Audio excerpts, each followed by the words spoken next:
Jai Hind, Jai Bharat, and welcome to Dev Talks. This is Adi. The space threat. We have been talking about space as the final frontier for a long, long time. People visited the moon, and today we've got permanent space stations orbiting the Earth.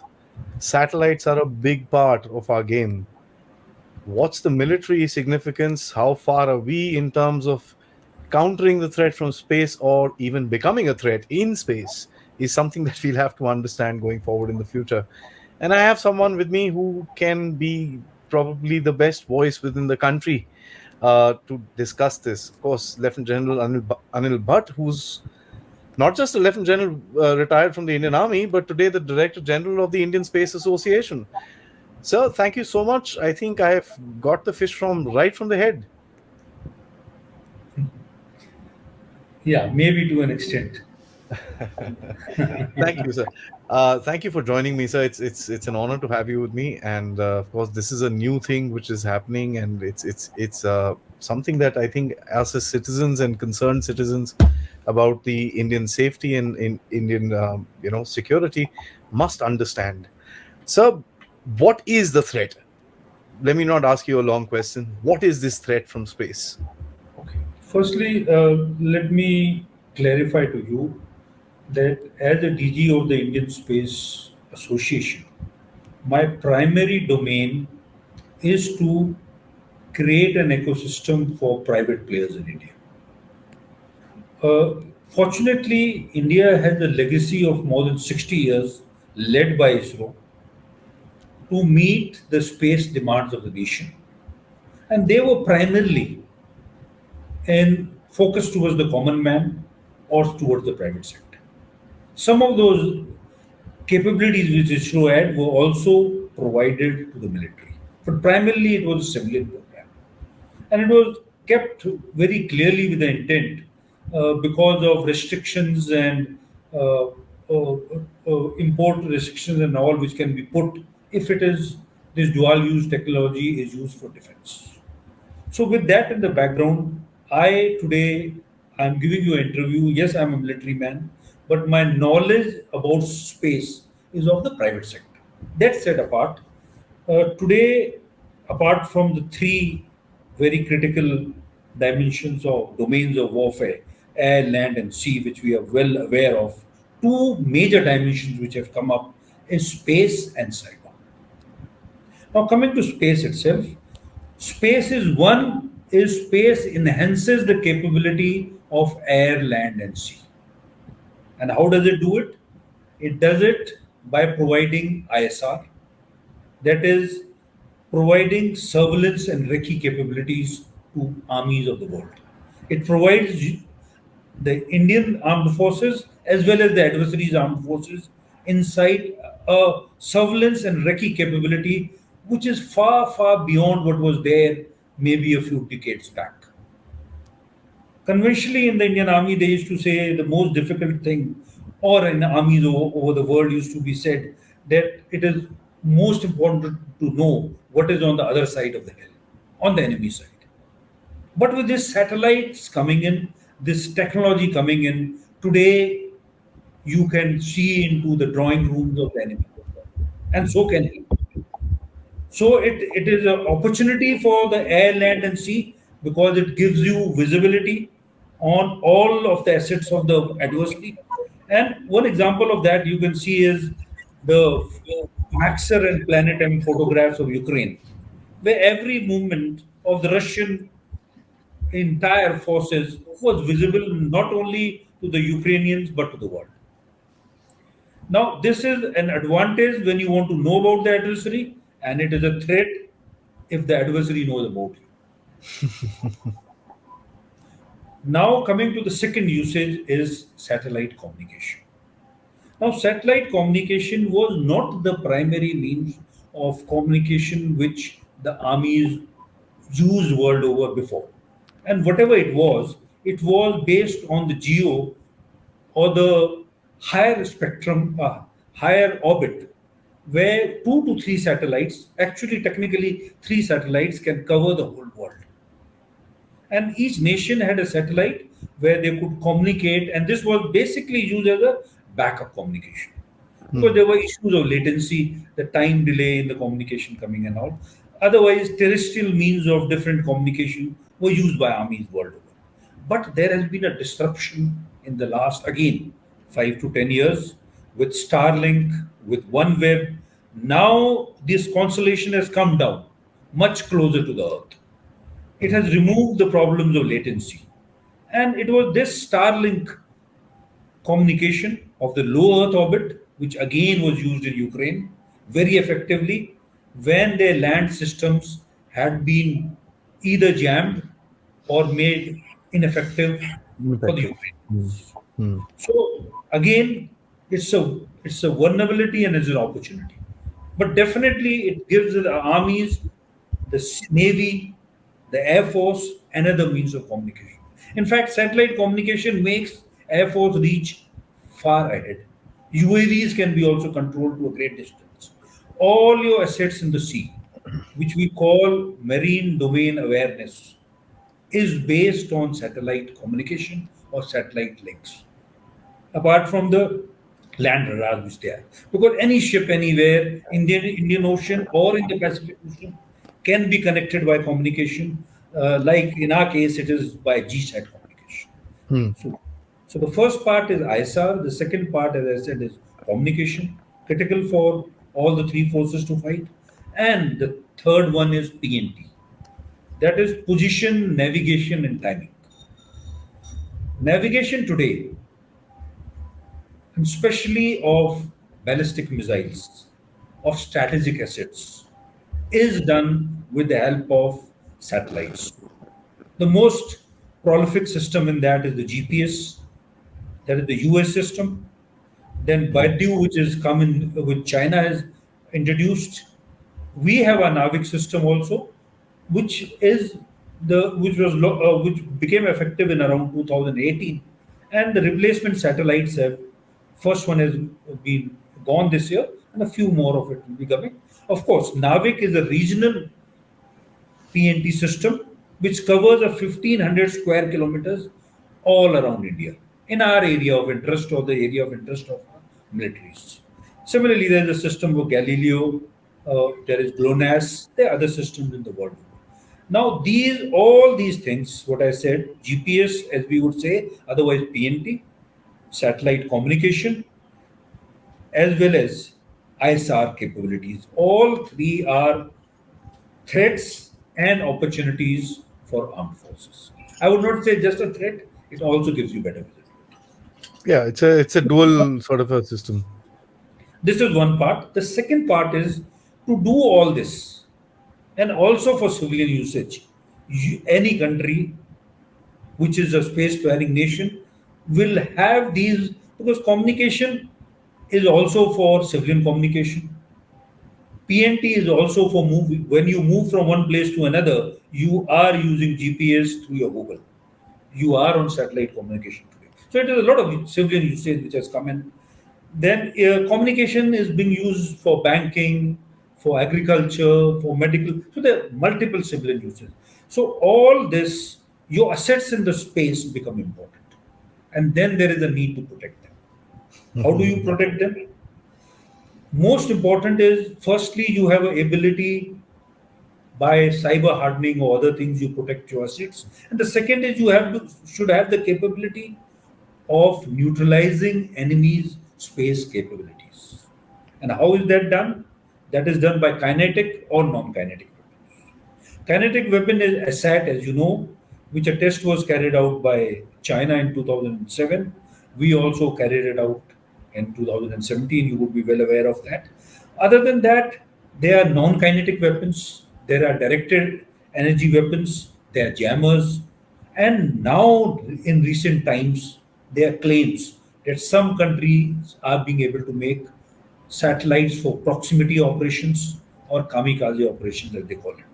It can go close to a satellite, adversary satellite, peep into it and maybe take out the data, or even strike it and destroy it. Now, this is the new dimension. So, what becomes important now? Space is you protect your own assets, and if need be, neutralize adversaries' assets. Next stage of it, of course, no nation has declared it, weapons in space. Weapons which will be controlled from space, of course, that will happen. The second is weapon systems itself in space, mounted on the satellites. Of course, no nation presently has declared that they have any capabilities up there, though there are suspicions that the number one and number two nation may be moving towards it. Number one and Mm. two in space today is USA and China. Yes. The second position was with Russia, but now China, the last 2 3 years, has aggressively gone towards it.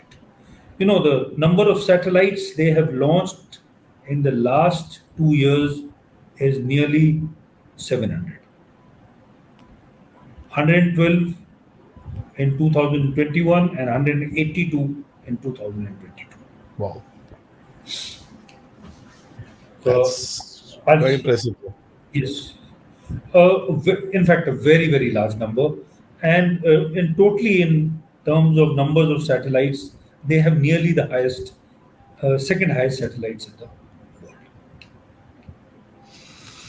Thank you for the opening comments, sir. I think this gives us a very clear understanding of where this whole domain will is and will emerge as a future potential going forward. Of course, sir, India has recently launched its space policy, and that was, I mean, for a lot of people, that was quite a shocker because India talking about a space policy itself was not expected. As a matter of fact, people didn't really expect this to come out. What is this policy, sir, and what is the proposed future which is being targeted through this policy? Okay.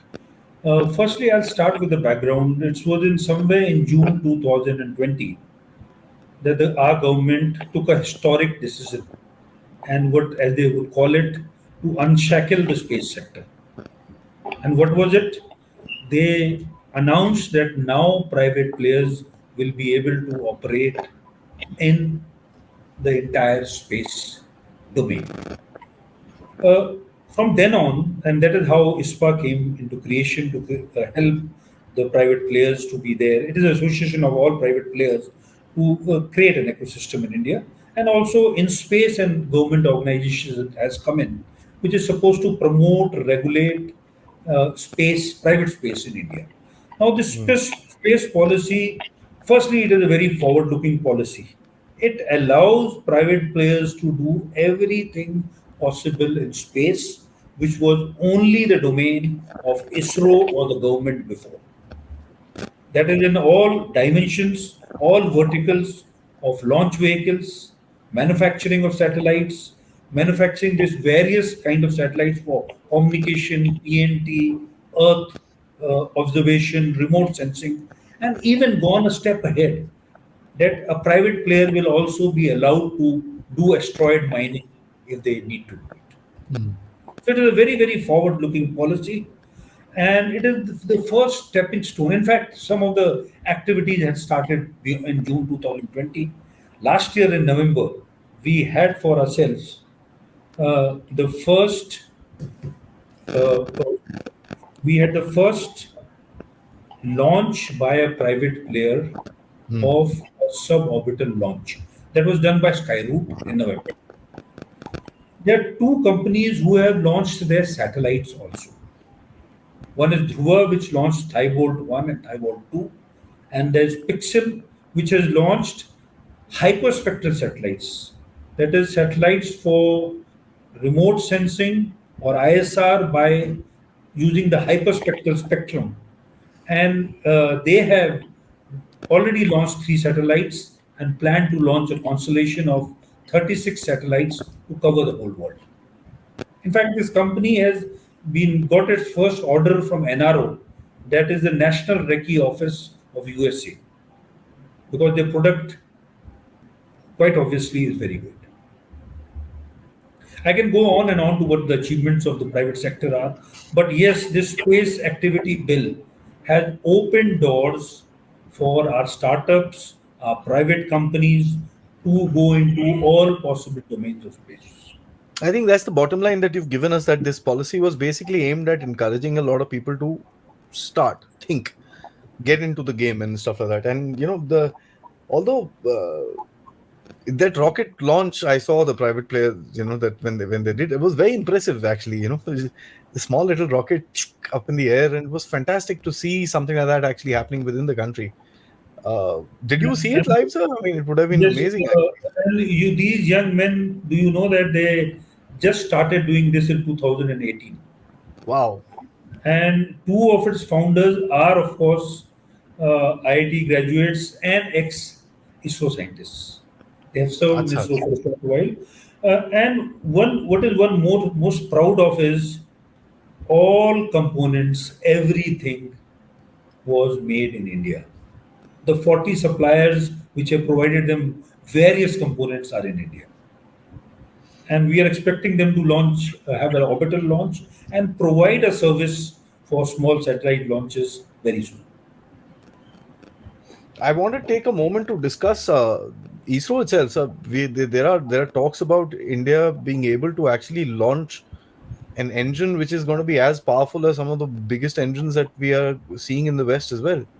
And this is supposed to be in the pipeline very, very soon. That's very impressive as far as rocket engines are concerned. So, any comments on something like that, sir?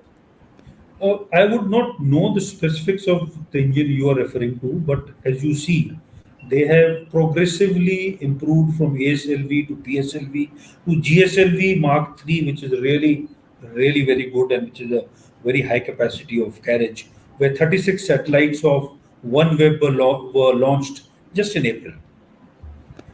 And the second part, what ISRO is doing is because today there's a demand also of small satellites for quick launches by somebody who wants to do it, that you don't want to waste a payload which is far, far higher.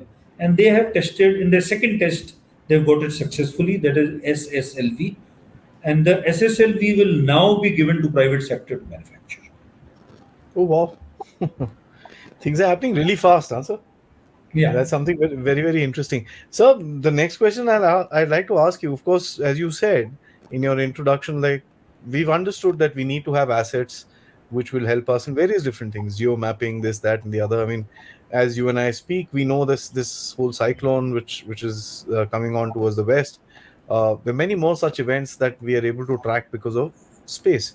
Now, as we get stronger, sir, with our enemies being around, they would want us to want to either attack or prevent or whatever.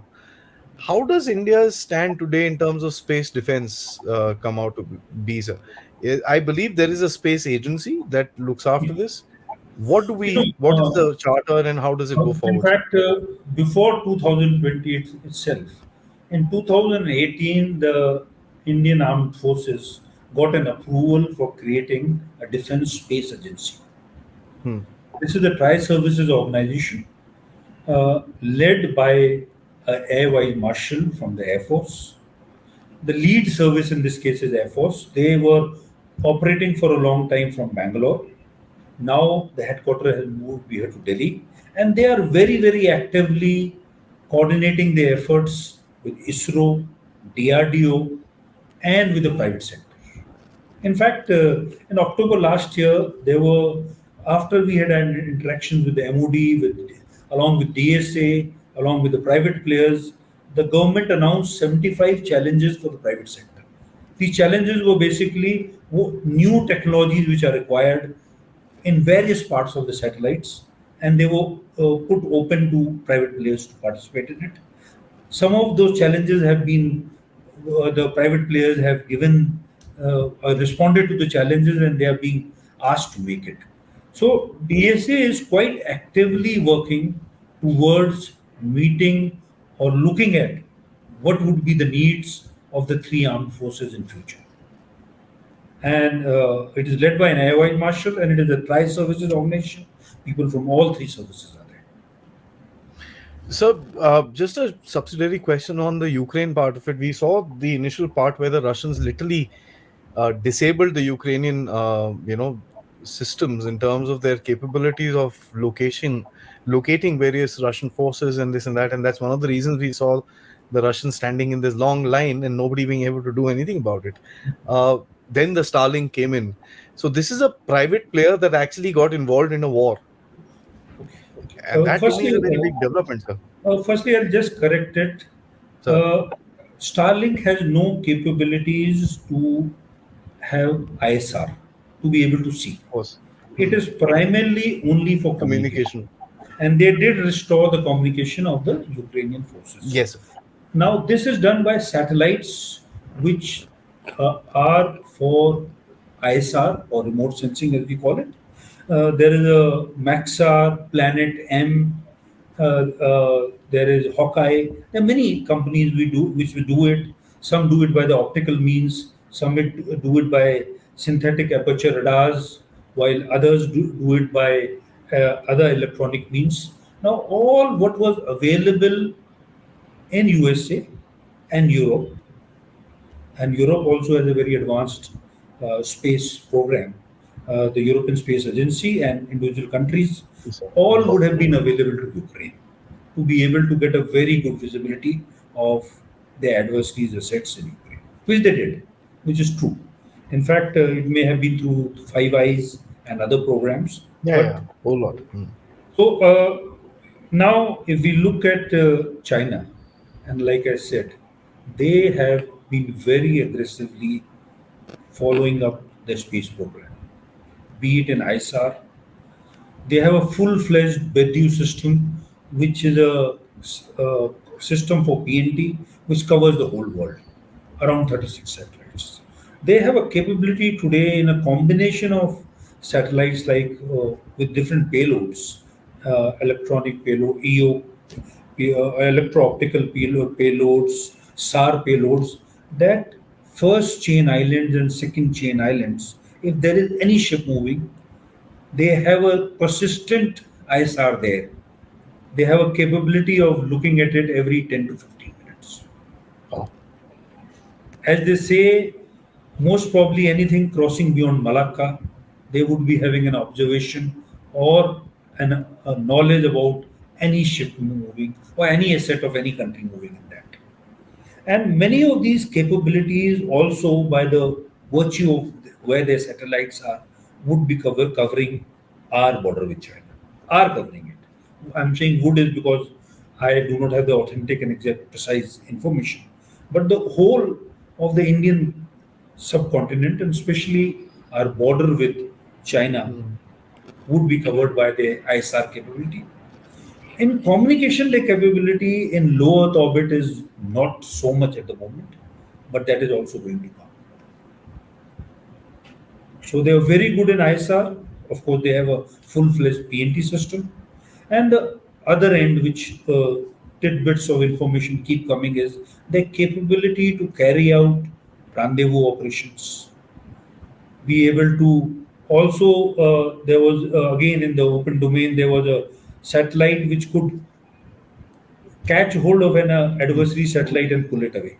Now, all these capabilities, if they are seriously there, can affect the space assets of their adversaries, and that is why they are an area of concern for us also. So, I mean, the catching holding thing was quite mind-boggling when I actually saw it. I mean, Yeah. everybody wondered. Here we just learned how to fly in space, and here's something going and grabbing something in the middle of this thing. So, with regards to you mentioned Baidu, and there are very mixed reviews about it. People say this and that and the other. And of course, one of the things that is being slowly established that that balloon mission that was sent to the US was basically to do mapping and a whole lot of other related activities. Uh, I'm not wanting to talk about that, but my question to you is about the Indian GPS. We know in times of war, these things which are borrowed bounty, if I may, for the lack of a better word, are vulnerable. Uh, So when we have this our is own system, this is the reason where the government had decided and Navik was launched. sir. That uh, seriously we have to be Atmanirbhar. Our assets have to be guided by our own navigation system from space. And that is why seven satellites of Navik were launched.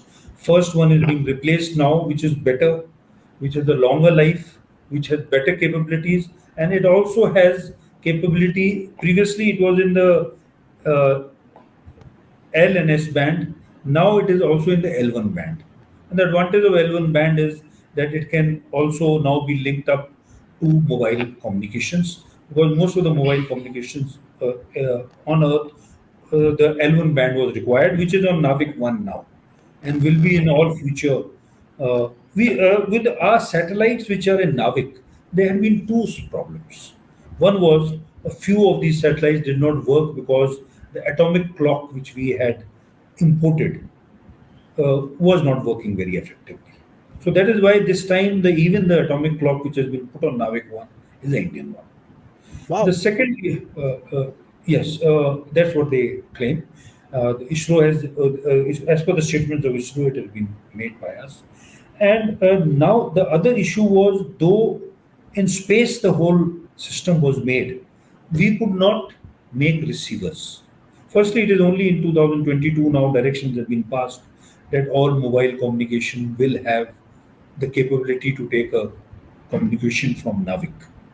They will make arrangements for that, and they will be given a time of 2 to 3 years to be like Samsung, Apple, and all to be able to do it.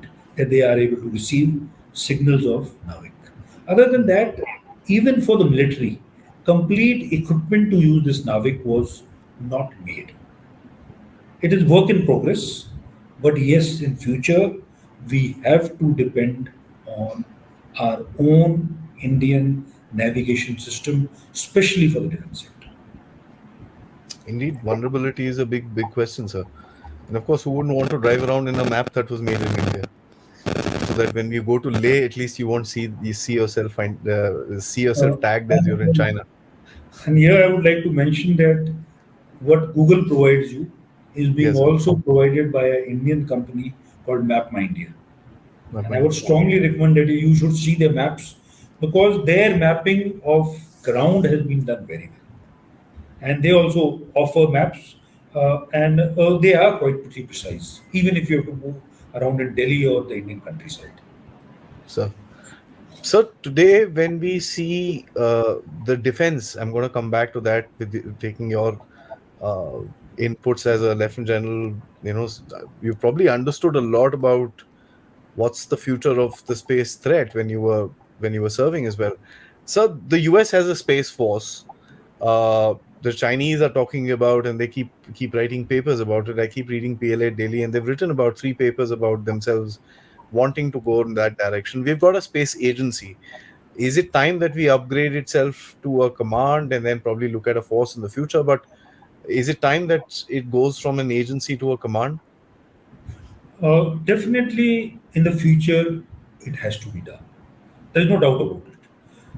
What timeline we will take is, I think it would be also related to as we create assets only for the military up there. Huh. Presently, our assets are limited because for a command to be there, it should have adequate assets to be able to handle it. And we have gone, the first step, which I am very happy was taken in 2018, and that there is an organization. The only thing is this organization has to be enlarged. It has to get more assets. It has to. It is of course the number one agency for all aspects of anything to do with space, be it ISR, PNT, communication, and offensive capabilities. So there is still But time. I mean, a lot of sorry, please, sir. if you see, except USA, or there are only few countries. France has now announced it, and all countries are slowly going into Hmm. making it a separate force or into a command. s- there used to be, I mean, I never could figure out the reason why it's been kept as an agency, because nobody really thinks about the assets that you need to make a command. Command means a very widespread out network, systems, manpower, the kind of bandwidth you will probably leave. When you actually mentioned this, all these questions started coming in my mind, and I said, fair enough, that's it's a step by step process. So lastly, coming down to development of space, now I'm not talking Star Wars, what Ronald Reagan had perceived Yeah. in the 80s. I'm not talking there, but where do you see this threat or the war or the defense in space going forward, sir? How do you see this sector opening out? What is your outlook? And of course, how can the, your main purpose is to get the private partners, private players into this game. How can these guys be amalgamated into this effort of defending the space terrain, if I may, of Okay. India, sir? So, firstly, I'll answer your first part. The second part of your question is how the private players can be involved. This has already happened. And in fact, we in ISPA are proud that we were also part of this story. The fact that few years back, the defense forces did not talk to any private player if it was about space. To the extent today, where all the three services, the DSA and the MOD are interacting with all our startups and private players to look at their capabilities and see what they can provide for India. Wow.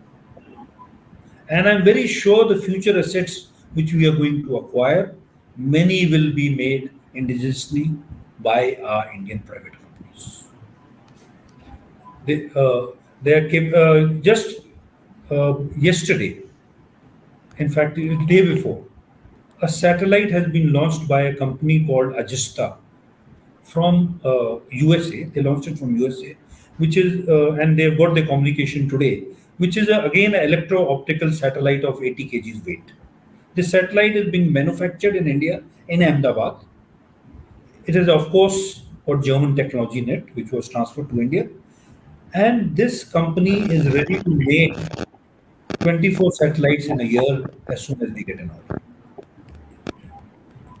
So in future, whatever assets we will be making for the armed forces, there will be a major role played by a private players.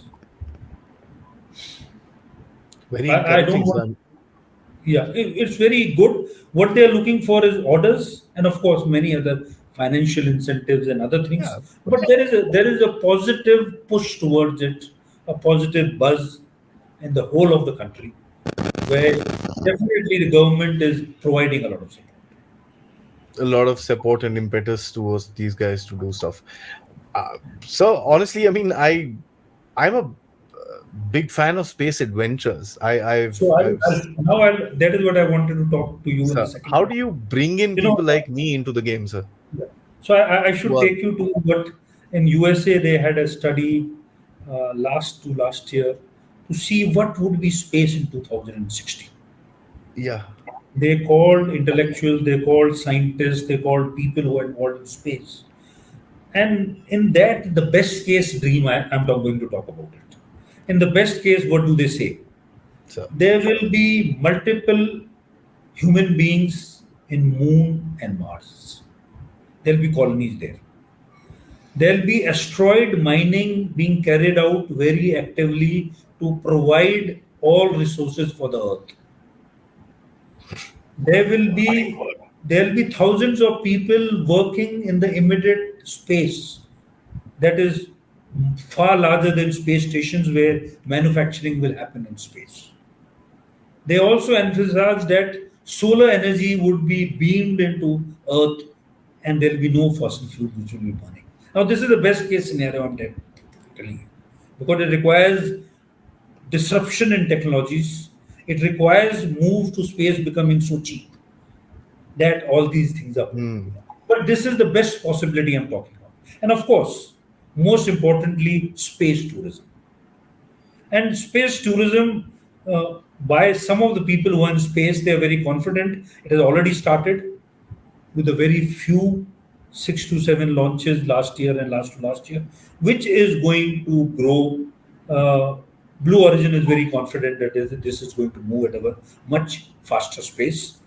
And of course, in the presently it is one flight to beyond a suborbital flight or an orbital flight and coming back for a few minutes or a few hours. It will ultimately, and of course, or going to a space station. It will be ultimately people going to visit a space station and maybe staying there for some time. And in the future, Moon and then Mars and maybe beyond. Of course, it's a little far away, and of course, all technologies have to succeed for this to happen. I know, But a sir. few things. I'm sorry, I made it sound like I'm countering you, but the people who decided to go to the moon in the 1960s, when Kennedy said it, they had their heads and said, "How are we supposed to do that?" But they reached there, and that's the whole thing, and that's what gives me a lot of encouragement.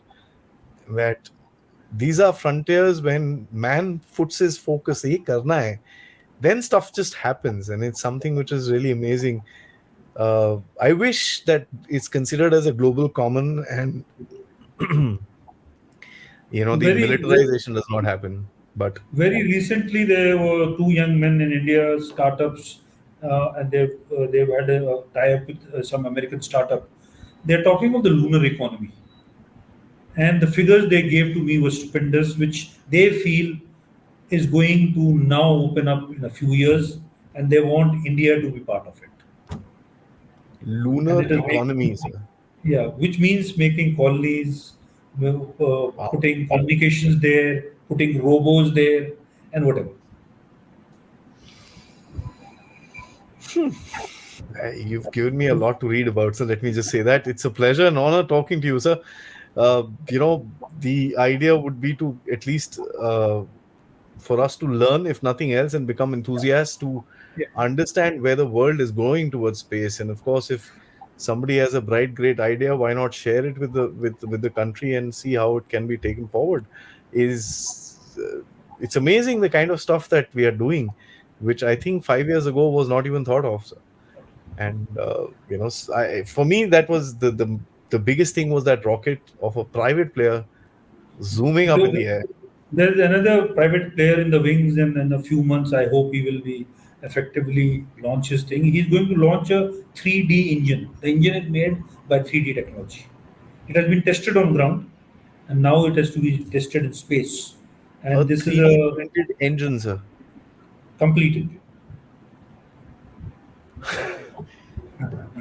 I'm sure you have a very exciting day by hearing all these Yes, things. yes. Uh, Sir, thank you so much for creating and bringing that excitement into our lives. And I'm going to be disturbing you in the near future for some more sure. excitement, because I guess this is something that is going to grow and grow. And I think the followers of Dev Talks will be highly, obliged if you can come and share your wisdom and let us know Definitely. where India stands in the sector of space. Till Sure. then, sir, Jai Hind. Thank you. Thank you. Jai Hind.